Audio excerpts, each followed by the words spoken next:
Good morning students. बेटा last class के अंदर हमने इलेक्ट्रोमैग्नेटिक थ्योरी, मैक्सवेल थ्योरी भी जिसे हम बोलते हैं, हमने वो डिस्कस किया था। तो बेटा देखिए, इलेक्ट्रोमैग्नेटिक जो थ्योरी थी उसने ये बोला कि जो इलेक्ट्रॉन हमारा है वो वेव की तरह बिहेव करता है, तो उसने वेव के कैरेक्टर के बारे में बताया। लेकिन there are certain limitations of electromagnetic theory जिसके बेसिस पर हमने उसको डिस्कार्ड किया। And those limitations are, first one is your black body radiation, second one is your photoelectric effect, third one is your light spectra, and एक और heat, और जब हम सॉलिड्स को हीट करते हैं तो उसमें भी वेरिएशन आता है। तो ये सारी चीज़ें हमारी मैक्सवेल जो थी ना वो एक्सप्लेन नहीं कर पाई। अब देखो बेटा, मैक्सवेल ने उसको एक्सप्लेन नहीं किया, तो सबसे पहले हमें ये पता होना चाहिए कि ब्लैक बॉडी रेडिएशन क्या है, फोटोइलेक्ट्रिक इफेक्ट क्या है। This photoelectric effect is very important according to your competition. और बेटा ये जो हम स्ट्रक्चर ऑफ एटम पढ़ रहे हैं ना, ये चैप्टर आपको as it is 12th class के अंदर फिजिक्स में पढ़ने को मिलेगा। ध्यान रखिएगा, ये फिजिक्स के अंदर आपका चैप्टर है, इट्स सिमिलर, कोई डिफरेंस नहीं है, सिर्फ एक दो टॉपिक्स को छोड़कर। तो ये फोटोइलेक्ट्रिक इफेक्ट तो आपको फिजिक्स में भी मिल सकता है, आपको केमिस्ट्री में भी मिल सकता है, तो थोड़ा सा इसको ध्यान से समझिएगा, ठीक है बेटा। देखो, ब्लैक बॉडी रेडिएशन का मतलब क्या होता है कि आप कोई भी सब्सटेंस लेते हैं जो एक परफेक्ट एब्जॉर्बर भी है, आपका इमीटर भी है, ठीक है ना, जो रेडिएशंस को इमिट करता है, तो उसको एक परफेक्ट ब्लैक बॉडी बोला जाता है। परफेक्ट ब्लैक बॉडी का मतलब ये होता है कि अगर आप अकॉर्डिंग टू मैक्सवेल, अगर आप किसी भी सब्सटेंस को हीट करते हो तो हीटिंग के दौरान उसके कलर में कोई भी चेंज नहीं आना चाहिए, क्योंकि मैक्सवेल ने ये बोला था कि जो हमारी एनर्जी, जो रेडिएंट एनर्जी है जो इमिट होती है वो कॉन्टिन्यूसली होती है, राइट। अब बेटा, जब कोई चीज, कोई एनर्जी कंटिन्यूसली फॉर्म में अगर आपकी रिलीज हो रही है तो क्या उसका कलर चेंज होगा? नहीं होना चाहिए। लेकिन अगर हमने इस चीज को क्लैरिफाई करने के लिए एग्जाम्पल के तौर पर हमने लोहे को देखा, आप लोहे को आपने देखा होगा, जो लोहार होता है वो जब भी लोहे को पीटता है तो उसके कलर चेंज होते हैं बेटा। वो ब्लू कलर का भी होता है, वो रेड कलर का भी चेंज होता है, वो व्हाइट कलर में भी चेंज होता है। तो अगर एनर्जी आपकी कॉन्टिन्यूसली इमिट हो रही है तो उसका कलर चेंज नहीं होना चाहिए था, राइट, क्योंकि अकॉर्डिंग टू दैट वो इंटेंसिटी पे डिपेंड करता है। और इंटेंसिटी क्या होती है बेटा? इंटेंसिटी आपकी एम्पलीट्यूड का स्केयर होती है, राइट। तो इस हिसाब से तो कलर चेंज होना ही नहीं चाहिए था। तो इसका मतलब मैक्सवेल ने चीजों को नोटिस तो किया, उसने ये तो सही बोला कि एनर्जी जो होती है वो आपकी इमिट होती है, बाहर निकलती है, लेकिन वो कॉन्टिन्यूसली नहीं होती।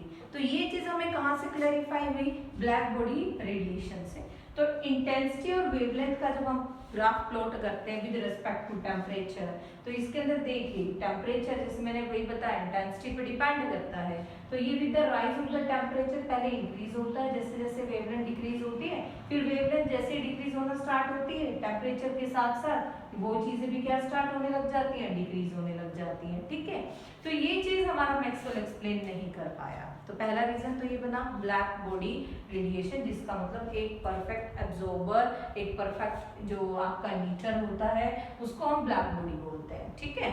फिर सेकंड आया photo electric effect. This is very important बेटा, फोटो इलेक्ट्रिक इफेक्ट। देखो बेटा, फोटो का मतलब होता है लाइट, इलेक्ट्रिक का यहाँ पर मतलब है इलेक्ट्रॉन इजेक्शन। देखो, फोटो इलेक्ट्रिक इफेक्ट एक सिंपल सी चीज बोलता है कि अगर आप कोई भी मेटल लेते हैं, क्योंकि बेटा जो हमारे मेटल्स होते हैं ना उनमें ही टेंडेंसी होती है इलेक्ट्रॉन्स को इजेक्ट करने की, इलेक्ट्रॉन्स को अपने में से बाहर निकालने की। तो फोटो इलेक्ट्रिक इफेक्ट क्या बोलता है कि अगर बाहर से कोई भी रेडिएशन मेटल के ऊपर गिरती है तो मेटल के अंदर जो इलेक्ट्रॉन प्रेजेंट होते हैं वो एनर्जी इलेक्ट्रॉन ले लेता है, और वो जो इलेक्ट्रॉन है वो उस मेटल से डिटैच हो जाता है और वो इलेक्ट्रॉन उस मेटल से बाहर निकल जाता है। अब जब कोई भी चीज आपकी बाहर निकलेगी तो वो मूवमेंट करते हुए निकलेगी, और जहां पर मूवमेंट होता है बेटा वहां कौन सी एनर्जी होती है? वहां काइनेटिक एनर्जी होती है, जहां पे वेलोसिटी होती है, राइट। तो बेटा फोटो इलेक्ट्रिक इफेक्ट क्या बोलता है कि कोई भी इंसिडेंट लाइट जब आपके मेटल पर अटैक करती है तो मेटल पे अटैक करते ही उसमें जो इलेक्ट्रॉन होता है वो उस एनर्जी को अपने अंदर अब्सॉर्ब कर लेता है, और उसके बाद उस मेटल से वो इलेक्ट्रॉन आपका डिटैच हो जाता है, बाहर निकल जाता है। तो that effect is called your photo electric effect. पहली बात तो ये। दूसरी बात, बेटा आपकी कोई भी लाइट आपके मेटल पर गिर रही है तो हमेशा ध्यान रखना उस लाइट की जो फ्रीक्वेंसी होती है ना वो मेटल से क्या होनी चाहिए, ज़्यादा होनी चाहिए, क्योंकि अगर फ्रीक्वेंसी कम होगी तो वो उस मेटल में से इलेक्ट्रॉन को बाहर निकाल ही नहीं पाएगी। फॉर एग्जाम्पल जैसे बेटा ये पेन है, इस पेन को डिस्प्लेस करने के लिए मेरे अंदर इस पेन से एनर्जी ज़्यादा होनी चाहिए, चाहे वो थोड़ी सी ही ज़्यादा हो। बेशक मेरे में एनर्जी है लेकिन वो एनर्जी अगर इस पेन से कम है तो मैं इस पेन को डिस्प्लेस नहीं कर सकती इसकी पोजीशन से। तो किसी भी मेटल में से आपको जब भी इलेक्ट्रॉन निकालना है तो ध्यान रखना जो भी इंसिडेंट लाइट आप यूज कर रहे हो उसके अंदर इतनी तो फ्रीक्वेंसी हो, इतनी तो एनर्जी हो कि वो इस मेटल में से इलेक्ट्रॉन को क्या कर सके बेटा, इजेक्ट आउट कर सके। तो उस इफेक्ट को हम क्या बोलते हैं, फोटो इलेक्ट्रिक इफेक्ट। और जो इलेक्ट्रॉन्स वहां से निकले उन इलेक्ट्रॉन्स को हम कौन से इलेक्ट्रॉन बोलते हैं बेटा, फोटो इलेक्ट्रॉन्स। ठीक है, तो कोई भी मेटल, जैसे ये देखिए ये आपका कोई सर्टेन मेटल है, कोई भी मेटल हो सकता है, यहाँ से इंसिडेंट लाइट ने इस मेटल के ऊपर स्ट्राइक किया, यहाँ जो इलेक्ट्रॉन था उसने इस एनर्जी को अब्सॉर्ब किया और उसके बाद वो इलेक्ट्रॉन यहाँ से डिटैच हो गया। डिटैच हुआ तो वो इलेक्ट्रॉन जो होता है वो मूव करते रहते हैं, वो कभी भी स्टैटिक नहीं होते हैं। तो इलेक्ट्रॉन जब यहाँ से बाहर निकला तो उसके अंदर एक एनर्जी प्रेजेंट थी and that energy is your kinetic energy. अब देखिए इस इंसिडेंट लाइट की भी अपनी एक एनर्जी होगी और इस मेटल के अंदर जो है उसमें भी एक एनर्जी होगी। तो बेटा इसके ऊपर आप जब भी अटैक करते हो तो आपके मेटल में मिनिमम फ्रीक्वेंसी तो हो, ठीक है, तो उस मिनिमम फ्रीक्वेंसी को हमने क्या नाम दे दिया बेटा, थ्रेशोल्ड फ्रीक्वेंसी, और उसको हम इंडिकेट करते हैं V नॉट से। और जब इलेक्ट्रॉन आपका इजेक्ट आउट होता है तो वहां एक वर्क होता है, तो इसलिए हमने उसको नाम दे दिया वर्क फंक्शन। ठीक है, अब देखिए how we define photo electric effect. When a radiation with certain minimum frequency is strike on the surface of the metal, there is an ejection of the electron from the surface of metal. That effect is called your photoelectric effect, and that electrons are called your photoelectron. Is it clear? That minimum frequency is called your V naught. और उस V not frequency, क्योंकि वो कम से कम मतलब उसके अंदर इतनी तो फ्रीक्वेंसी हो कि वो इलेक्ट्रॉन को इजेक्ट आउट कर सके, तो that frequency is called your threshold frequency. और वर्क फंक्शन आ जाता है that is denoted by W not, जिसको हम बोलते हैं HV नॉट। अब ये कैसे आया ये हम अभी आपको बताएंगे जब हम प्लैंक्स थ्योरी की बात करेंगे बेटा। ठीक है, तो आपको ये वाला कंसेप्ट क्लियर हुआ कि बेटा what is the photoelectric effect, when radiation of certain minimum frequency is strike on the surface of the metal, there is the ejection of the electron, so that effect is called your photoelectric effect and that is denoted by V note. उस frequency को हम denote करते हैं V note से। बेटा according to planks ने क्या बोला था कि जो एनर्जी होती है ना वो आपकी फ्रीक्वेंसी के ऊपर डिपेंड करती है। तो आप ये बोल सकते हो तो जो हमारी एनर्जी है, जो आपकी इंसिडेंट लाइट की और इस मेटल की जो एनर्जी है वो आपकी डायरेक्टली प्रोपोर्शनल है किससे, V से, फ्रीक्वेंसी के ऊपर। तो इसकी फ्रीक्वेंसी अलग होगी और इसकी फ्रीक्वेंसी अलग होगी, दोनों की सेम तो होगी नहीं बेटा। ठीक है, मैं इंसिडेंट लाइट की जो फ्रीक्वेंसी है वो इससे क्या होगी, ज्यादा होगी तभी तो इलेक्ट्रॉन निकलेगा ना। इसमें बेशक एनर्जी है लेकिन ये एनर्जी अगर इस मेटल से कम हुई तो क्या वो इस मेटल को डिस्प्लेस कर पाएगा, नहीं। इस मेटल को अगर डिस्प्लेस करना है, इसमें से अगर इलेक्ट्रॉन को मुझे निकालना है तो इस इंसिडेंट लाइट की जो एनर्जी है वो इस मेटल से क्या होनी चाहिए, ज्यादा होनी चाहिए। ठीक है, तो उसने क्या नाम दिया कि इंसिडेंट लाइट की जो एनर्जी वो E है वो फ्रीक्वेंसी के इक्वल है, डायरेक्टली प्रोपोर्शनल है। और हम बोल देते हैं इस मेटल की जो एनर्जी सपोज दैट वो E नॉट है, तो वो डायरेक्टली प्रोपोर्शनल क्या हो जाएगी, V नॉट हो जाएगी। तो ये मिनिमम फ्रीक्वेंसी होगी और इस मिनिमम फ्रीक्वेंसी को हमने क्या बोल दिया बेटा, थ्रेशोल्ड फ्रीक्वेंसी। ठीक है, अब ये जो डायरेक्टली जो आपको नजर आ रहा है ये कांस्टेंट होते हैं क्योंकि प्लैंक्स ने इसके बारे में बताया था। तो E इज इक्वल टू किसके इक्वल हो गया, HV, एंड यहाँ पर E नॉट किसके इक्वल हो गया बेटा, HV नॉट। ये जो H है ये प्लैंक्स कांस्टेंट होते हैं क्योंकि इसके बारे में प्लैंक्स ने ही बताया था कि कोई भी इंसिडेंट लाइट जब किसी भी मेटल के ऊपर स्ट्राइक करती है तो उसकी फ्रीक्वेंसी के से डायरेक्टली प्रोपोर्शनल होती है। तो ये इंसिडेंट लाइट की अलग फ्रीक्वेंसी होगी, मेटल की अलग फ्रीक्वेंसी होगी, तो दोनों को उसने अलग अलग नाम दे दिया, एक को v बोल दिया और एक को क्या बोल दिया, v0 बोल दिया, लेकिन कांस्टेंट तो सेम रहेगा and that one is your h। और h जो होता है ये हमारा प्लैंक्स कांस्टेंट होता है और इसकी फिक्स वैल्यू होती है 6.636 इंटू 10 की पावर -34 जूल्स सेकेंड। ये हमारी वैल्यू होती है, इस चीज का ध्यान रखना, ठीक है बेटा।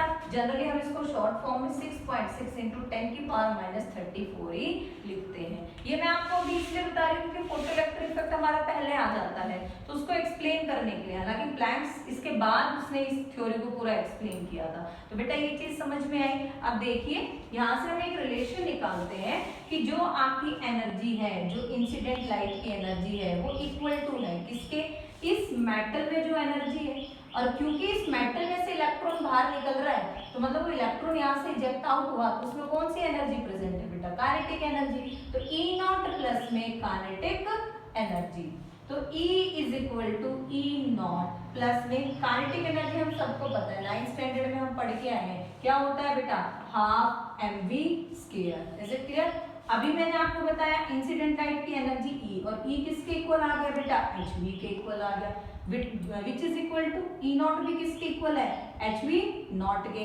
इस hv0 को फर्दर हम वर्क फंक्शन भी बोल सकते हैं, बात एक ही है, दोनों में कोई डिफरेंस नहीं है। न्यूमेरिकल्स अगर आ जाता है तो ध्यान दीजिएगा, थ्रेशोल्ड फ्रीक्वेंसी अगर उन्होंने गिवन दे रखा है तो they are talking about the v0, work function दे रखा है तो they are talking about hv0। तो हमारा यहाँ पर रिलेशन क्या निकल के आ जाएगा अगर हम इसको सॉल्व करते हैं बेटा, तो हमारा ये रिलेशन निकल के आता है E is equal to E0 plus में half mv square, this one is your hv, this one is equal to your hv0 plus में हाफ mv स्क्वायर। फर्दर हम इसको चेंज कर सकते हैं कि hv minus hv0 is equal to half mv square. इस hv0 को हम इधर ले आए, मतलब इंसिडेंट लाइट और मेटल की एनर्जी का जो बीच का डिफरेंस है, ठीक है, hv माइनस hv0। अगर पूछा जाए कि इन दोनों की एनर्जी का डिफरेंस कितना है तो सिंपल सी बात है, मतलब they are talking about hv minus hv0। तो यहाँ से अगर हम h कॉमन ले लें तो it comes v minus v0 which is equal to half mv square. कई बार काइनेटिक एनर्जी गिवन भी दे देते हैं, हो सकता है आपको काइनेटिक एनर्जी गिवन ना दे, वो वहां पर ये बोल दो कि इलेक्ट्रॉन जो है वहां इजेक्ट आउट हुआ और उस इलेक्ट्रॉन की वेलोसिटी सपोज दैट 2 मीटर पर सेकंड उन्होंने दे दिया, तो ये आपको सोचना है कि आपको काइनेटिक एनर्जी कैसे निकालना है। अब वहां पर वो आपको मास भी नहीं देगा, तो इलेक्ट्रॉन का मास हम सभी को पता होता है, दैट वन इज 9.1 इंटू 10 की पावर -31। तो बेटा न्यूमेरिकल इस तरीके से हमारे रोटेट करके हमें मिलते हैं, तो वो हम वन बाय वन डिस्कस करेंगे। तो किसी भी तरीके से चीजें आपको रोटेट करके दे सकते हैं, ठीक है। तो यहाँ पर देखिए h v minus v0 half mv square. अब देखिए पीछे हमने रिलेशन किया है इलेक्ट्रोमैग्नेटिक थ्योरी में, इसलिए मैंने आपने स्टार्टिंग में मैंने बोला था प्लैंक्स और इलेक्ट्रो जो है आगे मॉडल ऑफ एटम को डेवलप करने में बड़ा इंपॉर्टेंट रोल प्ले किया। तो जो फ्रीक्वेंसी होती है वो क्या होती है, हमने आपको पीछे भी बताया था, that one is c by lambda. हम लिख सकते हैं माइनस में v0 को भी c by lambda nought is equal to half mv square. अब बच्चे यहाँ पर थोड़ा सा कंफ्यूज हो जाते हैं कि मैम v को c बाय लैम्डा, v0 को c by lambda not, why not it is a c not. बेटा देखो जो यूनिवर्सल चीजें होती है ना वो फिक्स होती है। वेलोसिटी ऑफ लाइट, चाहे आप इंसिडेंट लाइट की लीजिए या आप चाहे मेटल की लीजिए, वेलोसिटी ऑफ लाइट हमेशा सेम रहेगी, वो चेंज नहीं हो जाती कि भाई सूरज की जो रोशनी है वो सबके लिए अलग अलग है, सबके लिए सेम ही है, इक्वली ही वो आपके अर्थ के ऊपर आ रही है। वो डिपेंड कर जाता है कि भाई इक्वेटर पे है, पोल्स पे है एंड ऑल दैट, ठीक है। तो बेटा velocity of light remain same, लेकिन वेवलेंथ तो हमारी इंसिडेंट लाइट की अलग होगी, मेटल जो है उसकी वेवलेंथ अलग होगी। क्यों अलग होगी, अगर सेम हो जाएगी तो इलेक्ट्रॉन का इजेक्शन कैसे होगा, इनकी वेवलेंथ्स में डिफरेंस होगा तभी तो वहां पर इलेक्ट्रॉन का इजेक्शन आउट होगा ना। तो ड्यू टू दैट रीजन ध्यान रखना h is equal to v c by lambda, this one is your threshold frequency c by lambda naught। तो c हमारा velocity of light होता है, it remain same which is equal to your kinetic energy। तो बेटा numerical में ये चीजें आपको किसी भी तरीके से रोटेट करके आ सकता है। तो फोटो इलेक्ट्रिक इफेक्ट एक बार दोबारा रिपीट कर रही हूँ बेटा, इसका मतलब क्या होता है, कोई भी मेटल सरफेस जब उसके ऊपर इंसिडेंट लाइट आती है तो इलेक्ट्रॉन आपका इजेक्ट आउट होता है, ठीक है। इलेक्ट्रॉन जब इजेक्ट आउट होता है तो उसके अंदर मूवमेंट होता है, तो उसमें कौन सी एनर्जी प्रेजेंट होती है, काइनेटिक एनर्जी।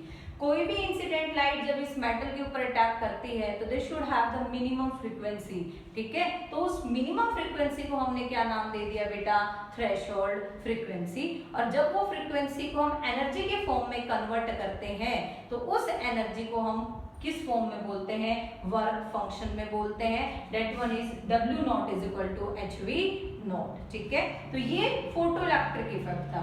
अब ये फोटो इलेक्ट्रिक इफेक्ट को एक्सप्लेन करने में जैसे मैंने अभी बताया प्लैंक्स का बहुत ही बड़ा रोल था, ठीक है बेटा। प्लैंक्स ने अपनी मेन जो चीजें एक्सप्लेन की वो क्या चीजें एक्सप्लेन की थी, उसने मैक्सवेल के जो पोस्टुलेट्स थे उनको गलत साबित किया, ठीक है। देखो जो मैक्सवेल था ना वो इंटरफेरेंस, डिफ्रैक्शन जैसी प्रॉपर्टीज को एक्सप्लेन करने में बेटर रहा, लेकिन वो ये चीजें एक्सप्लेन नहीं कर पाया। अब देखो प्लैंक्स ने क्या बोला, प्लैंक्स ने बोला कि मैक्सवेल सही बोलता है कि एनर्जी इमिट होती है, लेकिन उसने वहीं पर ही मैक्सवेल के बारे में ये बताया, उसकी थ्योरी के बारे में, कि एनर्जी इमिट तो होती है लेकिन एनर्जी हमारी कॉन्टिन्यूसली फॉर्म में इमिट नहीं होती।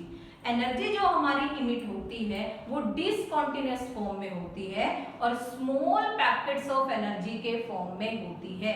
और उन स्मॉल पैकेट्स ऑफ एनर्जी को उसने नाम दे दिया बेटा क्वांटा। क्या नाम दे दिया, क्वांटा।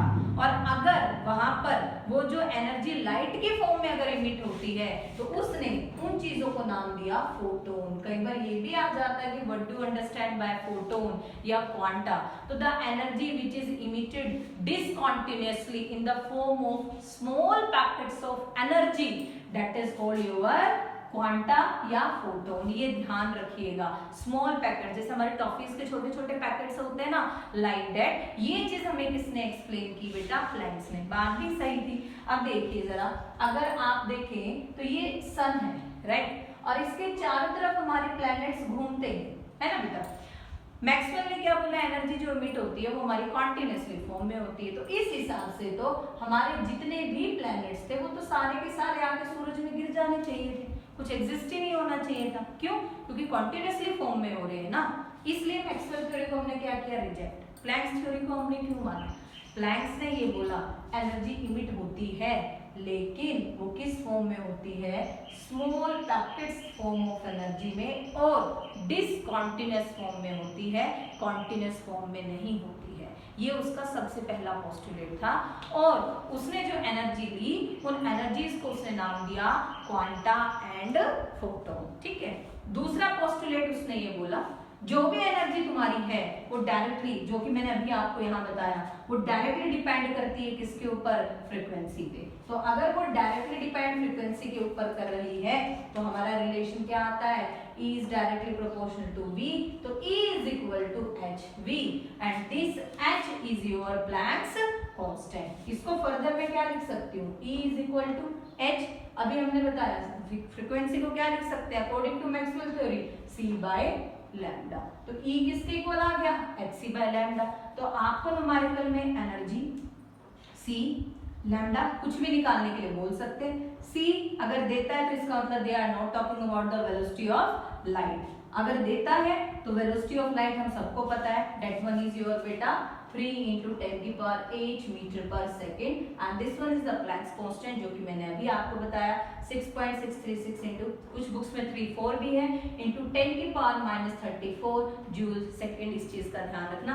अर्ग सेकेंड में भी हो सकती है, अगर अर्ग में होती तो ये वैल्यू आ जाती 10 की पावर -27 अर्ग सेकेंड। इस चीज का ध्यान रखना। These are the unit, joule and erg हमें पता है ये एनर्जी की यूनिट्स होती है। तो this one is the second postulate. और थर्ड उसने बोला पैकेट्स ऑफ एनर्जी जो है वो वेरियस अगर वहां पर प्रेजेंट है तो जो एनर्जी हमारी होती है, this energy is integral property of your integer. कोई भी इंटीजर हो सकता है, ये n वहां पर पैकेट्स ऑफ एनर्जी 2 है, 3 है, 4 है, कुछ भी हो सकते हैं। तो E किसके इक्वल आ जाता है बेटा, NHV। अगेन HV का हमारा रिलेशन है NHC बाय लैम्डा। तो ये चीज हमें किसने बताई, प्लैंक्स ने। तो प्लैंक्स ने 3 पोस्टुलेट्स क्या बताए कि जो एनर्जी हमारी इमिट होती है राइट, सही बात है, इमिट होती है, ठीक है, but not in A continuous manner. The energy is emitted in discontinuous manner and in the small forms of packets of energy, and that packets of energy is called your,